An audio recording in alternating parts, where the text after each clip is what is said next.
사실 예전의 클래식 작곡가들은 아주 혁신적인 사람들이었어요. 새로운 음악 양식을 시도했고 새로운 사운드를 만들어냈고요. 도전과 혁신을 주저하지 않았던 그런 사람들만이 2, 300년이 지난 지금까지도 잊혀지지 않았고 꾸준히 연주가 되고 기억이 되고 있는 것이죠.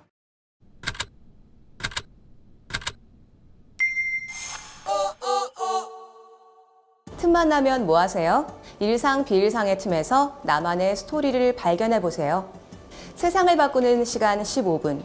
일상에 영감을 더하는 경험과 소통의 공간. 일상 비일상의 틈에서 함께합니다.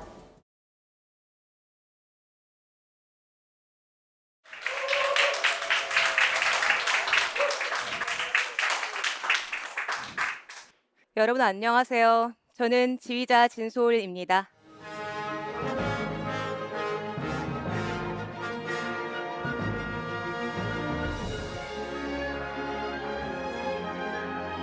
네, 여러분 방금 들으신 음악 어떠셨어요?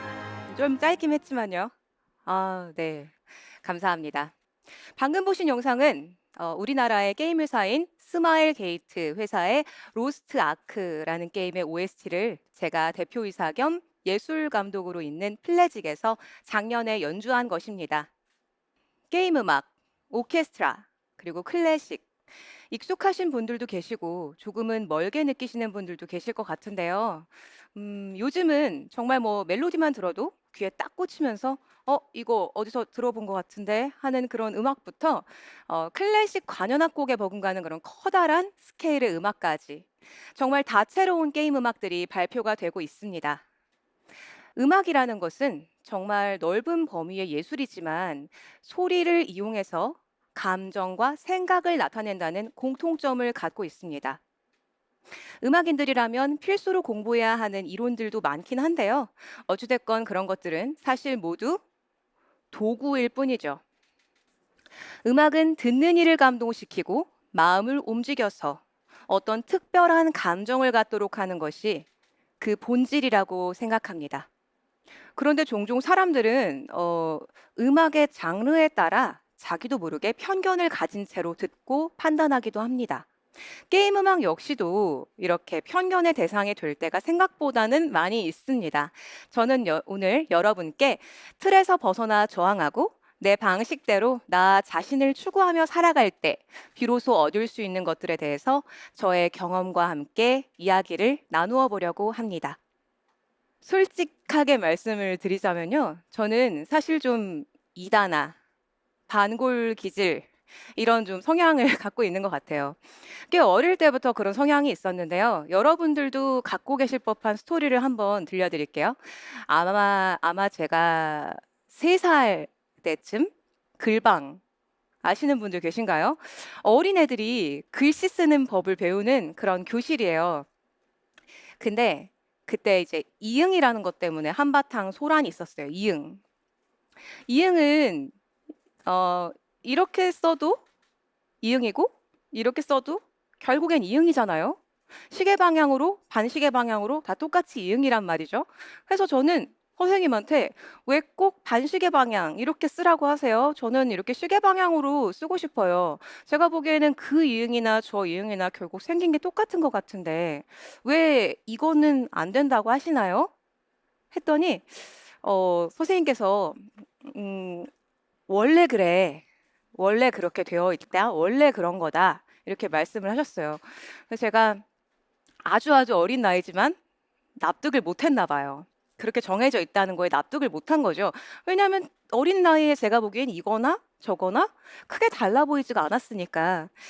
아무튼 그랬더니 바로 다음 날 선생님께서 저희 어머니께 어머님 소리가 조금 다른 애들하고 달리 약간 이상한 것 같아요. 라고 말씀을 하셨다고 합니다. 초등학교 때 매일매일 여자아이들한테만 청소를 시키시는 쌤이 계셨어요. 그때 남자아이들은 곧바로 하교를 시켜버리시는 담임 선생님을 보고 뒤에서는 이제 아이들이 되게 화가 났었죠. 여자아이들이 왜 우리만 해야 돼? 화가 났었지만 저 너무 궁금한 거예요. 왜 우리만 진짜 해야 되는지.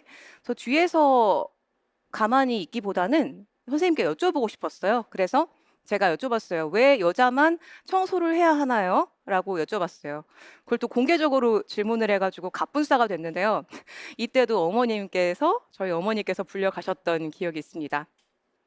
그러면서 제가 성인이 되어 내린 결론은, 아, 나는 조금 이상하다고 여겨질 수 있는 그런 애구나. 이걸 조금 고급지게 표현하면, 아, 나는 이단화적인 성향이 있는 사람이구나, 였습니다. 이런 기질 때문에 아주 어릴 때부터 이렇게 음악인으로 활동하게 되기까지 지속적으로 어려움에 맞서서 저항을 많이 해왔던 것 같아요. 근데 제가 어릴 때부터 고등학교 졸업할 때까지 지속적으로 꾸준히 따돌림을 당하긴 했어요.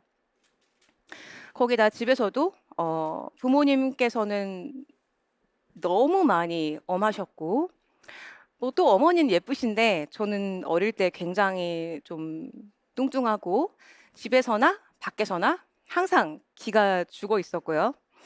그냥 못난이 취급받는 게 너무너무 익숙했어요. 저에게 주어진 그 환경이 겉으로는 그렇지 않아 보인다고들 하는데 아주 어릴 때부터 오롯이 혼자 방황을 많이 했던 것 같아요. 근데 또 제가 성격이 안 그래 보이실 수도 있는데 저 되게 소심하거든요. 네, 그래서 소심한데 친구는 없고 마음 둘 곳도 없고 또 돈은 없고 집에 가기 싫으니 갈 데도 없고 당시 그런 아이들이 나름 건전하게 시간을 보내기가 딱 좋은 곳이 바로 있었거든요. 어디였을까요? 바로 PC방이었습니다. 나름 저렴한 가격에 오랫동안 앉아 있을 수가 있었고요. 재미있는 게임들도 할 수 있었고, 라면도 가끔 서비스로 그냥 막 주시기도 하고, 가끔은 외상도 가능했어요. 외상도 가능하고, 당시 저에게는 외로움과 배고픔, 시간 때움, 뭐 모든 거를 한 번에 채워줄 수 있는 정말 고마운 공간이었던 것 같습니다. 그렇게 방황을 하다가 성인이 될 때쯤에 우연히 어떤 세계적인 지휘자 앞모습이 담긴 영상을 접했습니다. 아, 다들 베토벤 바이러스의 강마에 다들 아시죠? 강마에. 저도 지휘자라는 것이 그렇게 강압적으로 강마에처럼 지휘봉을 흔들며 권력이 가득한 그런 사람인 줄로 알고 있었어요. 하지만 제가 이제 봤다는 그 세계적인 지휘자의 앞모습 영상을 보면서 그의 모습이 리더로서 단원들을 소중하게 이끌고 무대 위의 시간을 지배하며 그 주어진 시간 동안 단원들의 그 갈 길을 제시해주는 아주 상당히 매력적이고 멋진 역할이구나. 이걸 느끼면서 마음속에서 뭔가가 요동을 쳤습니다. 그래서 대학에 가서 지휘를 한번 정말 배워봤으면 좋겠다. 이런 결심을 하게 됐어요. 어릴 때부터 음악 그 자체는 가깝게 접하게 자라긴 했지만 그 누구도 시키지 않았는데 제가 어떤 무언가를 자발적으로 배워보고 싶다. 이렇게 느낀 건 처음이었거든요.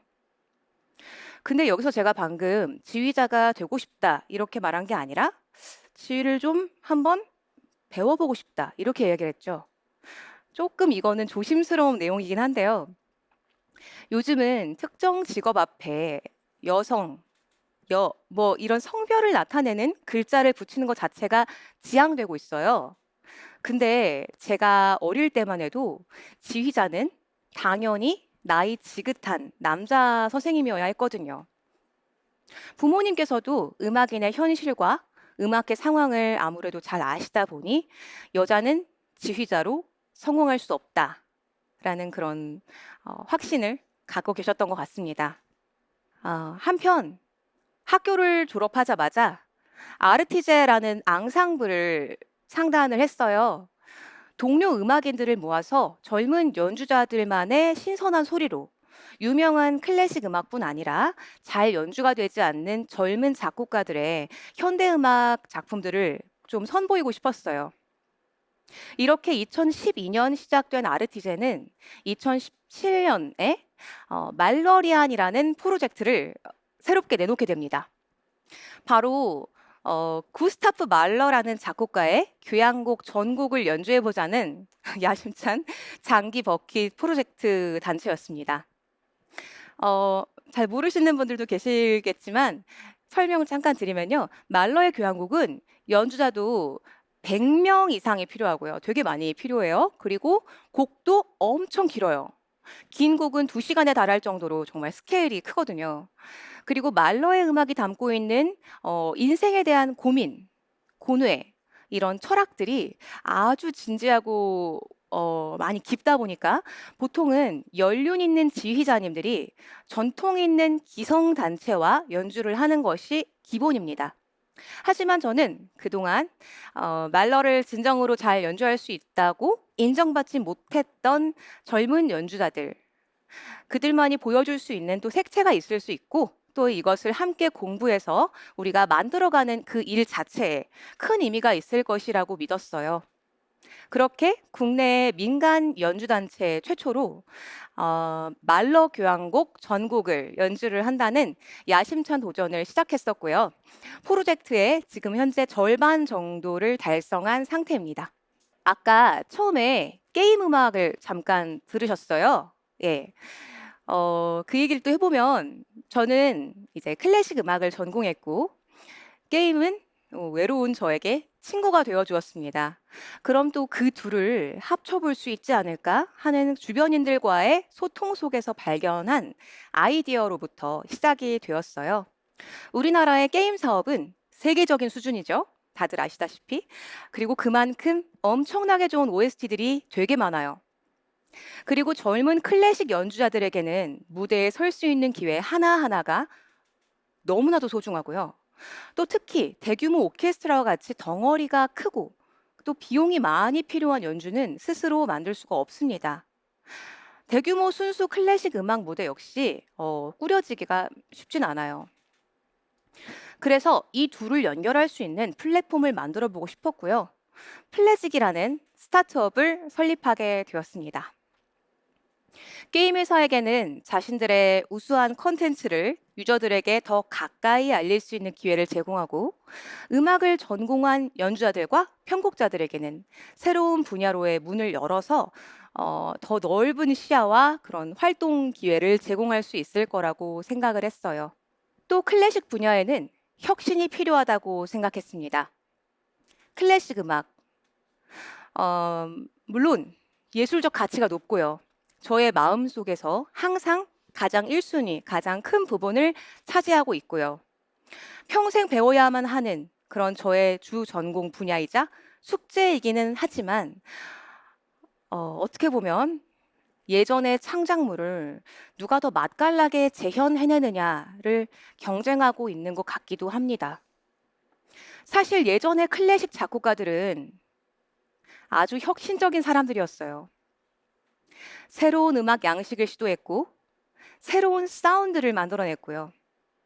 그런 도전과 혁신을 주저하지 않았던 그런 사람들만이 200~300년이 지난 지금까지도 잊혀지지 않았고 꾸준히 연주가 되고 기억이 되고 있는 것이죠. 여러분들께요. 그런데 현대 사회에서는 더더욱 다양성과 혁신성을 추구하지 않으면 자연스럽게 도태될 수밖에 없습니다. 그래서 저는 기존의 클래식에 더해서 새로운 컨텐츠적인 시도가 젊은 예술가들을 중심으로 이루어져야 한다고 믿었습니다. 분야 간 융합, 새로운 가치 창출, 이렇게 요즘 어디서나 들을 수 있는 그런 말들이 클래식 업계에도 좀 적용이 되기를 원했어요. 역사에 이름을 남긴 옛날의 그 위대한 작곡가님들이 도전과 혁신을 결코 주저하지 않았던 것처럼요. 물론 쉽지는 않습니다.